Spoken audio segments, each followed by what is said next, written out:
RJD के राष्ट्रीय अध्यक्ष लालू प्रसाद यादव अपने इलाज के लिए सिंगापुर में हैं, लेकिन वहां रहकर भी उनका पूरा ध्यान भारत की राजनीति और अर्थव्यवस्था पर है। अमेरिकी डॉलर के मुकाबले रुपया 6 पैसे से गिरकर 83.06 के रिकॉर्ड निचले स्तर पर पहुंच गया है। सिंगापुर में रहते लालू ने ट्विटर हैंडल के जरिए मोदी सरकार पर निशाना साधते हुए कहा कि डॉलर के मुकाबले भारतीय रुपया ऐतिहासिक रूप से सबसे कमजोर है।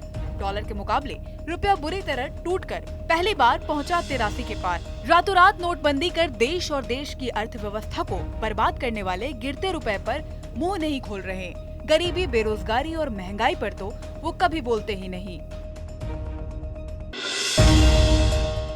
चुनावी रणनीतिकार से नेता बनने की कोशिश कर रहे प्रशांत किशोर इन दिनों जन सुराज अभियान यात्रा के जरिए जनता के बीच हैं और वहां से लगातार वो मुख्यमंत्री नीतीश कुमार पर निशाना साध रहे हैं। यात्रा के दौरान एक कार्यक्रम में पीके ने कहा, मुख्यमंत्री नीतीश कुमार भारतीय जनता पार्टी के संपर्क में हैं और अगर स्थिति की मांग हुई तो वो फिर से उस पार्टी के साथ गठजोड़ कर सकते हैं। अगर आपने एनडीए छोड़ दिया है तो उस पद को छोड़ता है नहीं रहे हैं। उस पद को छोड़िए या उस एमपी को हटाइए। राज्यसभा में भाजपा का बिल पास कराने में अपना दल का आदमी लगाए हुए हैं। अब बिहार में गठबंधन बनाकर फिर ठगने का उपाय कर रहे हैं। 15 में आपने वोट दिया था, यह आदमी 17 में आपको ठग कर भाग गया। फिर वोट कीजिएगा, फिर भागेगा। लिख कर रखिए, हम उनके साथ रहे, आप उनको नहीं जानते हैं हमसे ज्यादा। पीके के दावे के बाद जेडीयू के मंत्री प्रशांत किशोर पर आक्रामक हो गए। एक के बाद एक मंत्रियों ने पीके पर कड़ी प्रतिक्रिया दी है। बिहार के ऊर्जा मंत्री विजेंद्र यादव ने कहा कि प्रशांत पॉलिटिशियन नहीं है, उनकी हैसियत ही क्या है। पीके के बयान पर भड़की जेडीयू नेताओं की सूची में अगला नाम परिवहन मंत्री शीला कुमारी मंडल का है। शीला कुमारी ने कहा, हम लोग पूरी तरह एकजुट हैं। महागठबंधन की सरकार बहुत अच्छे से चल रही है। प्रशांत किशोर अपने मुंह मियां मिट्ठू बन रहे हैं। प्रशांत किशोर कौन है? आप लोग साथ काम किए हैं? हम लोग के साथ बहुत लोग काम करते हैं, जिसका मतलब वो पॉलिटिशियन हो गए क्या? प्रशांत किशोर की बात पर हमारी वो है क्या, किस हैसियत के जब हम कमेंट करें उस पर? कौन क्या बोल रहा है? हर बोली पर कोई कमेंट नहीं। कोई इम्पोर्टेंट लोग बोले जिस पर उससे संबंधित प्रश्न पूछिए। एक और पीके जहां लगातार जेडीयू और बीजेपी पर निशाना साध रहे हैं, वहीं महागठबंधन की पार्टी ने प्रशांत किशोर पर बड़ा दावा किया है। हम पार्टी के प्रवक्ता डॉक्टर दिनेश रिजवान ने कहा, पीके हम की सदस्यता लेकर जीतन राम मांझी के सानिध्य में काम करना चाहते हैं। वो कोई बड़े नेता नहीं जिन पर चर्चा हो। देखिए, प्रशांत किशोर जी आदरणीय मुख्यमंत्री नीतीश कुमार जी के बारे में क्या टिप्पणी करते हैं, उससे महागठबंधन की सेहत पर कोई असर पड़ने वाला नहीं है। प्रशांत किशोर जी लगातार इस प्रयास में है कि वो हिंदुस्तानी अवाम मोर्चा सेकुलर ज्वाइन करें। हमारे नेताओं को फोन करके कह रहे हैं कि हम जीतन राम मांझी जी के सानिध्य में काम करना चाहते हैं, लेकिन फैसला हमारे राष्ट्रीय अध्यक्ष संतोष मांझी जी को लेना है और आने वाले वक्त में हम लोग इस पर फैसला लेंगे कि प्रशांत किशोर जी को हिंदुस्तानी अवाम मोर्चा ज्वाइन कराना है कि नहीं। लेकिन फिर भी प्रशांत किशोर जी वो इतना बड़ा चेहरा नहीं है कि बिहार की राजनीति में हम उनकी चर्चा करें। शराबबंदी मुख्यमंत्री नीतीश कुमार का समाज सुधार के नाम पर उठाया महत्वपूर्ण कदम है। बिहार में कई सालों तक शराबबंदी के पक्ष में रही बीजेपी सत्ता से अलग होने के बाद शराबबंदी को पूर्णतः फेल बता रही है। बीजेपी प्रदेश अध्यक्ष संजय जायसवाल ने कहा कि शराबबंदी फेल है। पुलिस और शराब माफिया बिहार का हजार करोड़ रुपए आपस में बांट लेते हैं। हाईकोर्ट ने कल जो कहा, हम लोग विगत 1 वर्षों से कहते थे कि आपका शराबबंदी पूर्णतः असफल है।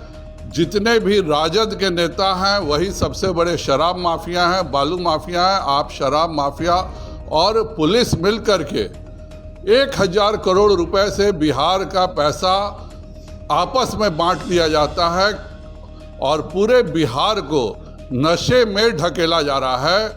कल वर्षों बाद हाईकोर्ट की जो टिप्पणी आई है और जिस प्रकार की टिप्पणी है, उससे पूरे बिहार सरकार को शर्मिंदगी होनी चाहिए। झारखंड में बढ़ते अपराध पर अंकुश लगाने में पुलिस पूरी तरह नाकाम साबित हो रहा है। पुलिस अब अपराधियों की तरह ही आम लोगों से बर्ताव कर रही है। झारखंड पुलिस के एक दरोगा ने टोल प्लाजा पर तैनात कर्मी को जमकर पीटा। वारदात की पूरी घटना टोल पर लगे सीसीटीवी में कैद हो गई। दरअसल हुआ यूं कि दरोगा जैसे ही वहां पहुंचे, टोल कर्मचारी ने उनसे पहचान पत्र मांगा। ये बात दरोगा को अच्छी नहीं लगी और उन्होंने पुलिस के जवानों को बुलाकर कर्मचारियों को जमकर पीटा, उसका मोबाइल तोड़ दिया और इससे भी मन नहीं भरा तो पुलिस कर्मियों ने उसे थाने में ले जाकर पिटाई की। घटना के बाद टोल कर्मियों ने पुलिस के वरिष्ठ अधिकारियों को घटना के संबंध में शिकायत दर्ज कराई है। अक्सर विवादों में रहने वाले झारखंड के पूर्व मंत्री और वर्तमान सत्तारूढ़ दल कांग्रेस के विधायक अंबा प्रसाद के पिता योगेंद्र साव एक बार फिर विवादों में घिर गए हैं। जमीन के एक टुकड़े पर कब्जे के आरोप में ग्रामीणों ने पूर्व मंत्री योगेंद्र साव को बंधक बना लिया। मामला रामगढ़ जिले में पतरातू ब्लॉक के मैलानी गांव का है, जहां गुरुवार को पूर्व मंत्री और बड़का गांव से कांग्रेस विधायक के पिता योगेंद्र साव अपने समर्थकों के साथ करीब 2 एकड़ की जमीन पर बाउंड्री करवाने के लिए पहुंचे थे, जिसका ग्रामीणों ने विरोध शुरू कर दिया। दोनों ओर से विवाद बढ़ने पर आक्रोशित ग्रामीणों ने लगभग 4 घंटे तक योगेंद्र साव को बंधक बनाए रखा।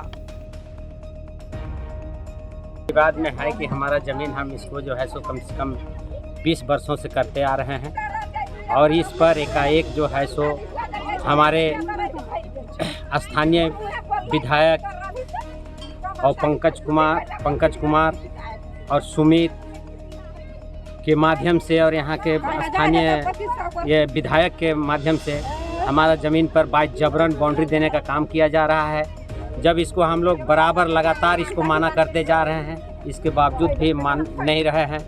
अगर माना भी करते हैं तो हम लोग को मारने का, जान से मारने का धमकी भी देते।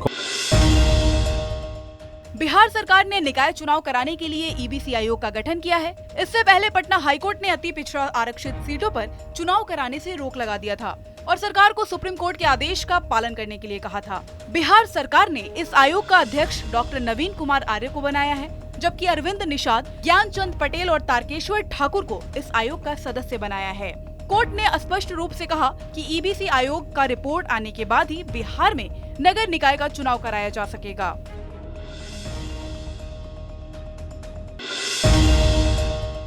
देश में फेस्टिव सीजन चल रहा है तो जाहिर है कि मिठाई बाजार से आपके घर तक जरूर आएगी। ऐसे में मिठाई का जायका आपका त्योहार खराब ना करे, इसीलिए खाद्य संरक्षण विभाग के अधिकारियों ने शहरी और ग्रामीण क्षेत्रों के मिठाई दुकानों पर छापेमारी शुरू कर दी। विभाग के अधिकारी मिठाई दुकान के सामानों की जांच और उनके नमूनों को इकट्ठा करने में लगे हैं। साथ ही शंका के आधार पर बनी मिठाई के नमूना भी एकत्रित किए जा रहे हैं। मिठाई के नमूनों को जांच के लिए रक्सौल स्थित FSSAI सेंटर भेजा जा रहा है।